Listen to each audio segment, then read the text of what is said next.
Hi guys, ಎಲ್ರಿಗೂ ಮತ್ತೊಮ್ಮೆ ಸುರಕ್ಷಣೆಗೆ ಸ್ವಾಗತ. ಇವತ್ತೊಂದು ಫುಡ್ ರೆಸಿಪಿ ಜೊತೆ ಬರ್ತಾಯಿದ್ದೀನಿ. ಸೋಯಾ ಚಂಕ್ಸ್ ಗ್ರೇವಿ ಹೇಗೆ ಮಾಡೋದು ಅಂತ ಹೇಳ್ಕೊಡ್ತೀನಿ ಬನ್ನಿ. ಅದಕ್ಕೆ ಬೇಕಾಗಿರೋ ಐಟಮ್ಸು: ಕೆಂಪು ಮೆಣಸಿನ್ಕಾಯಿ 4, 1 ಸ್ಪೂನ್ ಜೀರಿಗೆ, 1 ಸ್ಪೂನ್ ಧನಿಯಾ, ಸ್ವಲ್ಪ ಚಕ್ಕೆ, 1 ಸ್ಪೂನ್ ಮೆಣಸು, 4ರಿಂದ 5 ಲವಂಗ, 2ರಿಂದ 3 ಏಲಕ್ಕಿ, ಸ್ವಲ್ಪ ಕಾಯಿ ತುರಿ, ಆಮೇಲೆ ಒಗ್ಗರಣೆಗೆ ಈರುಳ್ಳಿ, ಹಸಿಮೆಣಸಿನ್ಕಾಯಿ, ಬೆಳ್ಳುಳ್ಳಿ, ಟೊಮೆಟೊ, ಆಮೇಲೆ ಮೇನ್ ಇಂಗ್ರೀಡಿಯೆಂಟ್ ಸೋಯಾ ಚಂಕ್ಸ್. ಬನ್ನಿ ಇವಾಗ ಹೇಗೆ ಮಾಡೋದು ಅಂತ ಹೇಳ್ಕೊಡ್ತೀನಿ.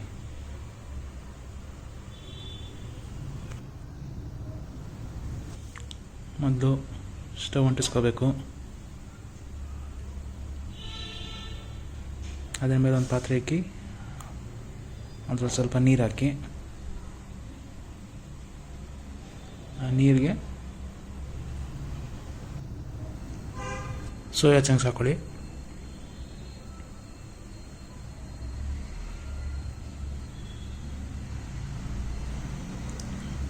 ಒಂದು ಸ್ವಲ್ಪ ಉಪ್ಪು ಹಾಕ್ಕೊಳ್ಳಿ.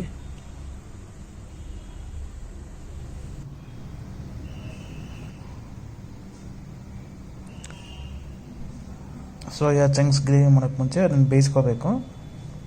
ಸೊ ಅದು ಬೇಯಲಿ. ಈಗ ಸೋಯಾ ಚಂಕ್ಸ್ ಫುಲ್ ಬೆಂದಿದೆ. ಈಗ ಆಫ್ ಮಾಡಿಬಿಡಿ, ಸಾಕು.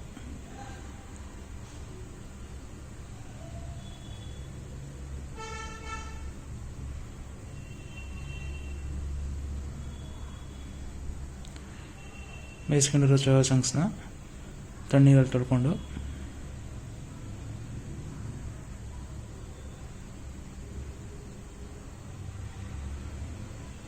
ಅದರಲ್ಲಿರೋ ನೀರೆಲ್ಲ ತೆಗೆದುಬಿಡಿ, ಅಂದರೆ ಹಿಂಡಿ. ಅದನ್ನೊಂದು ಸಪ್ರೇಟ್ ಪಾತ್ರೆಗೆ ಹಾಕ್ಕೊಳ್ಳಿ, ಎಲ್ಲ ನೀರೆಲ್ಲ ಹಿಂಡ್ಬಿಟ್ಟು.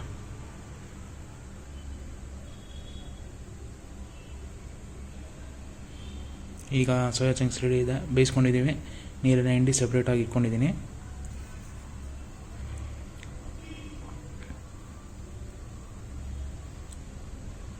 ಇವಾಗ ಮಸಾಲೆಗೆ ಏನೇನು ಬೇಕೋ ಅದನ್ನು ಫ್ರೈ ಮಾಡ್ಕೊಳ್ಳೋಣ ಬನ್ನಿ.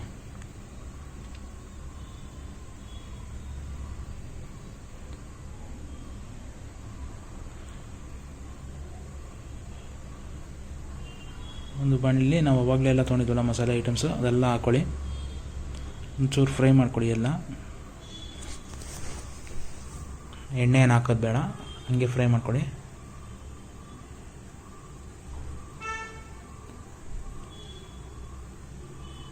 ಅದಕ್ಕೆ ಕಾಯಿ ತುರಿ ಹಾಕ್ಕೊಳ್ಳಿ ಸ್ವಲ್ಪ.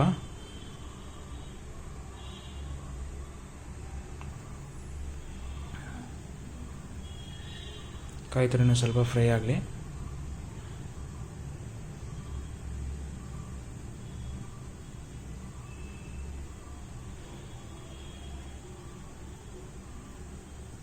ಆ ಮೊಸರನ್ನ ರುಬ್ಕೋಬೇಕಾದ್ರೆ ಅದಕ್ಕೊಂಚೂರು ಕರಿಬೇವಿದ್ರೆ ಸೂಪರಾಗಿರುತ್ತೆ ಫ್ಲೇವರು. ಅದಕ್ಕೆ ಸ್ವಲ್ಪ ಕರಿಬೇವು ಹಾಕ್ಕೊಳ್ಳೋಣ. ಅದನ್ನು ಸ್ವಲ್ಪ ಹೊತ್ತು ಫ್ರೈ ಮಾಡಿ ಸಾಕು. ಒಂದು 10 to 15 seconds ಫ್ರೈ ಮಾಡಿ ಸಾಕು. ಕರಿಬೇವು ಹಾಕಿದ್ಮೇಲೆ ಅದು ಫ್ರೈ ಆಗಿರುತ್ತೆ.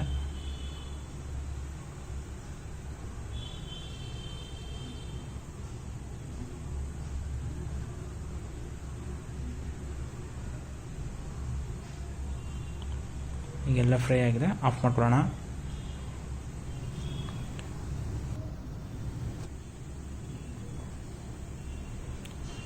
ಫ್ರೈ ಮಾಡ್ಕೊಂಡಿದ್ದೀವಲ್ಲ, ಅದು ಸ್ವಲ್ಪ ತಣ್ಣಗಾದ್ಮೇಲೆ ಮಿಕ್ಸಿಗೆ ಹಾಕೊಂಡು ರುಬ್ಕೊಳ್ಳೋಣ.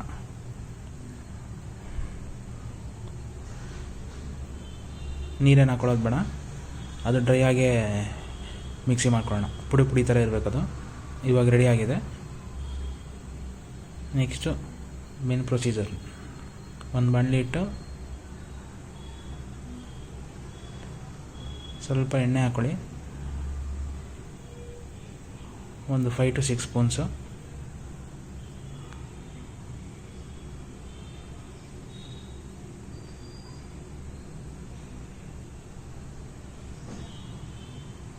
ಸ್ವಲ್ಪ ಸಾಸಿವೆ,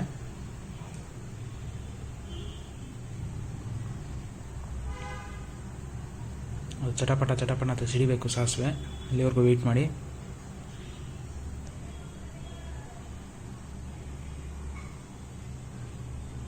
ಇವಾಗ ಸಾಸಿವೆ ಸಿಡಿಯೋಕ್ಕೆ ಸ್ಟಾರ್ಟ್ ಆಗಿದೆ, ಕಾಣ್ತಾ ಇರ್ಬೋದು ಅಲ್ಲಿ. ಇವಾಗ ಅದು ಸಿಡಿಯೋಕ್ಕೆ ಸ್ಟಾರ್ಟ್ ಆದಮೇಲೆ ಈರುಳ್ಳಿ, ಹಸಿಮೆಣಸಿನ್ಕಾಯಿ, ಬೆಳ್ಳುಳ್ಳಿ. ಫಸ್ಟು ಬೆಳ್ಳುಳ್ಳಿ ಹಾಕ್ಕೊಳ್ಳೋಣ, ಅದು ಫ್ರೈ ಆಗಲಿ. ಅದು ಬೆಳ್ಳುಳ್ಳಿ ಫುಲ್ ಎಣ್ಣೆಲಿ ಫ್ರೈ ಆದರೆ ಅದೊಂಥರ ಫ್ಲೇವರ್ ಚೆನ್ನಾಗಿರುತ್ತೆ. ಆಮೇಲೆ ಹಸಿಮೆಣಸಿನ್ಕಾಯಿ, ಆಮೇಲೆ ಈರುಳ್ಳಿ ಹಾಕ್ಕೊಳ್ಳೋಣ. ಇದೆಲ್ಲ ಸ್ವಲ್ಪ ಹೊತ್ತು ಫ್ರೈ ಆಗಲಿ.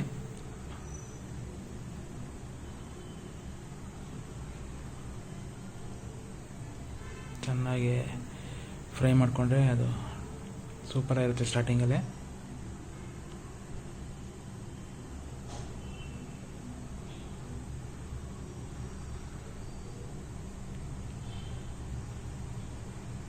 ಈಗ ಚೂರು ಉಪ್ಪು ಹಾಕೊಳ್ಳೋಣ. ಆವಾಗ ಈರುಳ್ಳಿ ಚೆನ್ನಾಗಿ ಬೆಂದಿರುತ್ತೆ, ಇನ್ನು ಬೇಗ ಬೇಯುತ್ತೆ.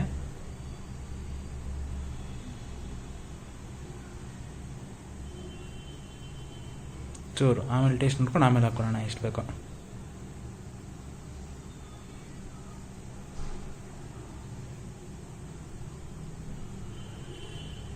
ಅದು ಈರುಳ್ಳಿ ಬೇಯಬೇಕಾದ್ರೆ ಸ್ವಲ್ಪ ಉಪ್ಪು ಹಾಕ್ಕೊಂಡ್ರೆ ಜಾಸ್ತಿ ಬೇಗ ಬೇಯುತ್ತೆ.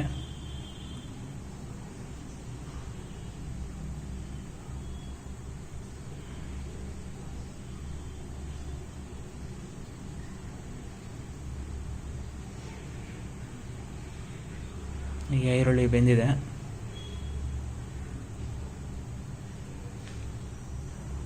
ಇದಕ್ಕೆ ಟೊಮೆಟೊ ಹಾಕೊಳ್ಳೋಣ.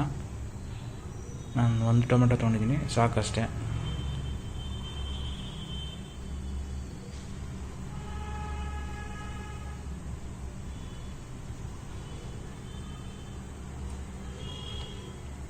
ಒಂದು ಸ್ವಲ್ಪ ಫ್ರೈ ಆಗಿದ ತಕ್ಷಣ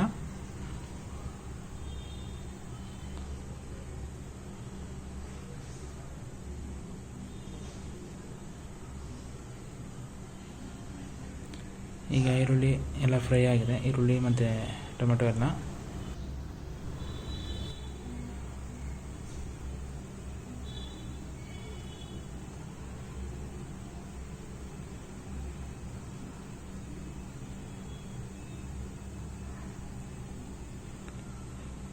ಸ್ವಲ್ಪ ನೀರು ಹಾಕ್ಕೊಳ್ಳೋಣ, ಜಾಸ್ತಿ ಏನು ಬೇಡ, ಒಂದು ಹಾಫ್ ಗ್ಲಾಸ್ ಸಾಕು. ಏನಕ್ಕೆ ಅದು ಗ್ರೇವಿ ಇಷ್ಟೇ ಬೇಕಲ್ಲ, ಅದಕ್ಕೋಸ್ಕರ.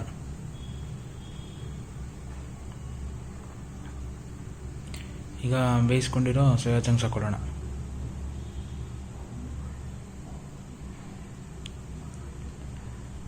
ಒಂದು ಸ್ವಲ್ಪ ಫ್ರೈ ಆಗಲಿ ಅದು.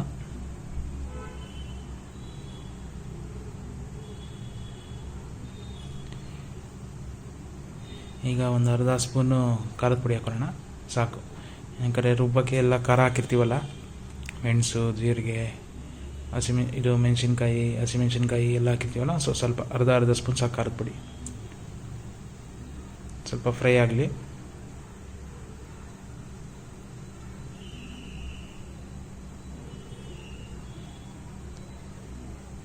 ಈಗ ಸ್ವಲ್ಪ ಫ್ರೈ ಆಗಿದೆ. ಇವಾಗ ನಾವು ಮಿಕ್ಸಿ ಮಾಡ್ಕೊಂಡಿರೋ ಮಸಾಲೆ ಪುಡಿ ಹಾಕೊಳ್ಳೋಣ.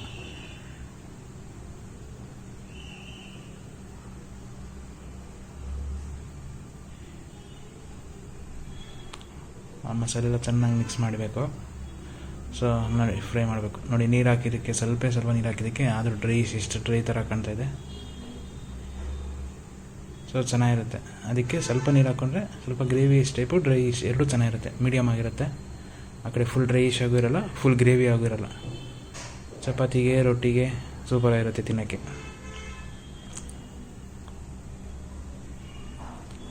ಸ್ವಲ್ಪ ಹೊತ್ತು ಫ್ರೈ ಆಗಲಿ, ಮುಚ್ಚಿಬಿಡೋಣ ಇದನ್ನು.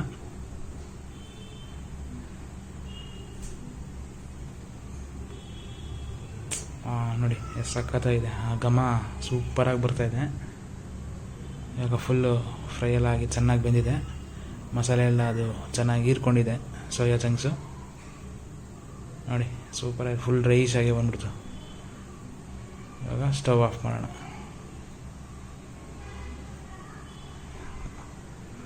ಟೇಸ್ಟಿಯಾದ ಸೋಯಾ ಚಂಕ್ಸ್ ಗ್ರೇವಿ ಅಂತನಾದ್ರು ಕರಿಬೋದು, ಇಲ್ಲ ಸೋಯಾ ಚಂಕ್ಸ್ ಡ್ರೈ. ಅಂತನಾದ್ರು ಕರಿಬೋದು. ಚಪಾತಿ ಜೊತೆ, ಪರೋಟ ಜೊತೆ, ಅನ್ನದ ಜೊತೆನೂ ಚೆನ್ನಾಗಿರುತ್ತೆ. ಟ್ರೈ ಮಾಡ್ಕೊಳ್ಳಿ, ತಿನ್ಕೊಳ್ಳಿ, ಹೇಗಿದೆ ಅಂತ ಕಮೆಂಟ್ ಮಾಡಿ. ಮತ್ತೊಂದು ಫುಡ್ ಬ್ಲಾಗ್ ಜೊತೆ ಬರ್ತೀನಿ. ಅಲ್ಲಿವರೆಗೂ ಥ್ಯಾಂಕ್ ಯು. ಹೀಗೆ ಸಪೋರ್ಟ್ ಮಾಡ್ತೀನಿ.